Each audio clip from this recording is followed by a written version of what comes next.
te ni ñu ngi fii ci diwaanu Médina ñu war a ànd ak li nga xamante ni moo di El Hadji Malick Diouf ñu war a def caravane di ko ñaanal yàlla na ko saa borom sàmm gën koo dëgëral ba li nga xamante ni ci la nekk sunu borom defal ko ci ay ndami ndam ci barke Cheikhul Khadim mi nga xamante ni moom lañ bokk yaakaar El Hadji Malick ñu ngi lay siyaaraat bu baax a baax di la jox occasion nga mën a remercier ñi nga xamante ni ñoo ci jàppoon ñëpp surtout waa Médina surtout sénégalais yi nga xamante ni jour final bi ñëw nañ sa buntu kër taxaw fi ñii sax fi la ñu fanaan lépp rek pour bëgg Sénégal am ndam.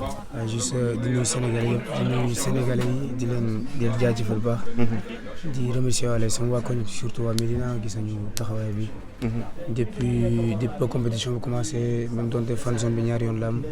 mais depuis ñoom ñu ngi ciy sonn boo xoolee si maillot yeeg yëpp. ku nekk mu ngi débrouillé wu pour am maillot jéem la motiver soutenir la mais ñu leen sant bu baax. di sant tamit mboolem Sénégalais yi gis nañ taxawaay bi. gis nañu ànd bi doon benn et que lii moo ñu mënoon jàppale pour ñu mën a am ndam li kon ñu ngi sant daal ba. alhamdulilah sama naataango bi nee na sa digganteeg Cheikhul Khadim. waa non loolu. waaw loolu weesu na loolu. macha allah macha allah yàlla na yàlla sàmm frère defal la taw ci barke Serigne Fallou. kontaan nañu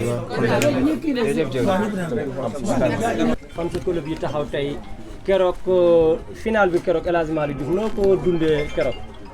sant yàlla ak ndam ñu si sant yàlla ba mu métti la woon et que yàlla defal nañ ndam je pense que loolu jëpp importance sant ko rek mu ko ñëw doon incha allah. keroog Maroc métti woon na trop avant final bi jour final bi après final bi keroog noo leen dundee keroog ci jour stade bi keroog ci biir Maroc muy final bu métti tey noo leen ko doon dundee keroog en tant que joueur. waaw comme joueur yëpp rek comme joueur yi yàgg nañu am événement yi mel noonu parce que final daa bokk. waaye lu gënoon a importance mooy taxaw dëkk bi joxe le maximum pour dëkk bi tamit et que yàlla may ñu dem et que je pense que noonu la demee di sant rek du mën a ñàkk tamit ngeen dugg ci versaire yi seen yaram yi tàng ngeen delluwaat te penalty bi tamit ñu bëri tey nee na ñu amul penalty tey loo ñu mën a expliquer tey keroog ci penalty bi ndax waa ji daa wéeru ci yow wala yaa ko bu ma. non loolu yëpp ay détails loolu jàll na li am importance mooy ñu gagné rek ay penalty loolu série passé nañ koy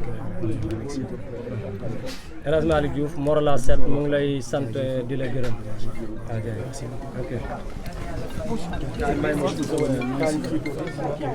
ngooni jëlal. prof may may si prof ngooni baax na yow da ngay wax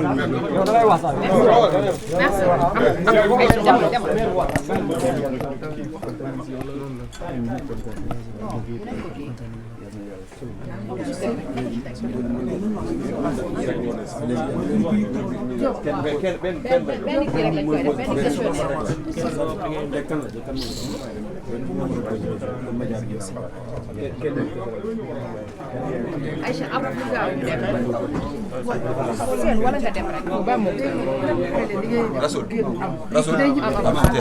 non tem benn média la kii rek mooy poser question da ngay pousser benn média la koy def dafa am ñu koy def léegi da ngay pousser mi ngi noonu El Hadji Malick ak yaayam dégg ngeen kàddu yi nga xamante ni yëkkati na ko def li nga xamante ni moom moo di caravane bi ngeen koy am sur Xibaar TV HD ak képp koo xamante ne rek yéen a ñuy suivre donc mi ngi noonu moom El Hadji Malick Diouf toog ak ki nga xamante ni rek moom moo di yaayam donc macha allah cadeau yi nag jeexul macha allah cadeau yi ñu koy jox ay tableau voilà macha allah ñi ngi ko andil nataalu ki nga xamante ni rek moom moo di Cheikh Ahmadou Bamba Khadim Rasoul moom sangam bi nga xam ne dafa bëgg Serigne Touba lool El Hadji Malick Diouf mu ngi noonu toog donc nag kanam gi nag coono rek lañ ciy gis moo tax wax ji sax amaana dañ ko koy dimbali rek ci li ni mel ndeysaan gis nga nataal bi nga xamante ne moom lañ ko jox en guise de cadeau moom Cheikh Ahmadou Bamba Khadim Rasoul mi ngi noonu nag mi ngi xool fu mu koy teg fi muy teg nataalu Cheikhul Khadim bi lay imaginer à l'instant même sur Xibaar TV HD ni ma koy defee saa su nekk ak Equivox nee naa leen saa su ne fii rek lay leeree ak Cinevox plutôt gis nga donc ñu defal ko moom tableau moom ak Chérif Ndiaye ak ki nga xamante ne rek moom moo di Pathé Sisson retrouvaille la donc itam Fallou Awa Bousso moom yaayam macha allah allah taalibe sëñ Fallou la bu mag gis ngeen nee naa leen tey fi dara jeexu fi léegi ñu ànd ak moom ci caravane bi moom taalibe Cheikh Ahmadou Bamba Khadim Rassoul léegi lay doon yéen ñi nga xamante ne yéen a ñuy suivre à travers nos plateformes dige bor la digoon naa leen ko te andil naa leen ki nga xamante ni moom moo di El Hadj Malick Diouf doomu Médina doomu Sénégal doomu àdduna waaye murid saadix bi nga xamante ne nee naa leen jëwriñ lañ koy woowee ñëpp bëgg ko ci Ahmadoul Khadim mi ngi préparé wu nag pour ñu waajal dem fi nga xamante ni rek moom moo di caravane bi nemmeeku tour dans les rues de Médina Colobane Fass Gueule Tapée léegi rek ngeen doon ngeen ànd ci Aïssatou nee naa leen léegi rek ñu ànd ak El Hadj Malick Diouf peme lañ ko takkal peme cosaan la peme aada la peme li muy firndeel dafa bari moom El Hadj Malick ak Diouf mi ngi noonu en image. C'est bon.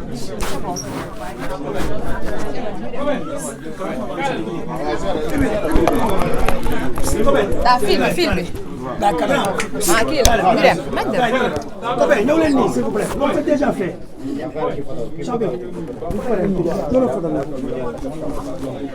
Zou, ébul ma bu ndaw. Amul jàmm gauche, amul jàmm droite. S'il vous plaît, nii tout droit ci porte bi. Dama toog nii nga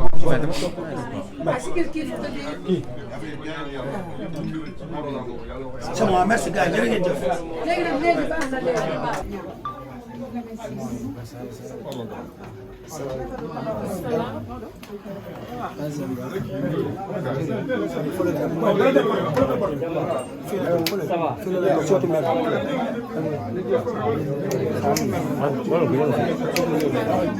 Gars, journaliste s'il vous plaît, gars, yéen a ngi avancé ne di leen doon bañ. Grand, oh, chef. Grand.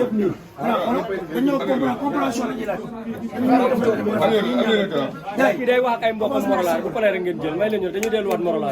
Paay di ñëwaale ah. Paay mën nañu ñëwaale bu leen neexee. Ba Mor wol baax ñëw. S'il vous plaît, journaliste, doo pas en arrière dañuy ñaan force wu. Ni ñu organisé mu rafet buñ ko yàq. Madame, voilà. Ni ñu ko organisé mu rafet fii ngeen di ñëw jàkkaarloo da ngeen di ñëw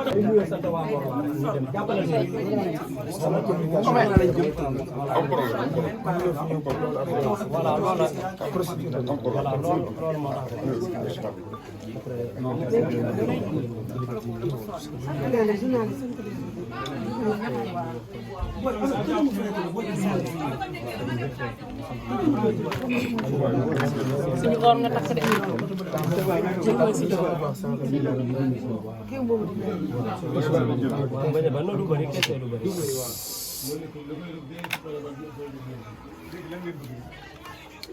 mbokki internet yu Morolan 7 yi maa ngi leen di nuyu Abdoulaye Ciss ambassadeur Morolan mo wonnon o wiro woni so aaw tey maa ngi Médina tey toog ak suñu doom muy international Sénégal muy El Hadji Malick Diouf muy doomu Morolan muy sabu Morolan tey El Hadji Malick Diouf Morolan 7 mu ngi lay nuyu.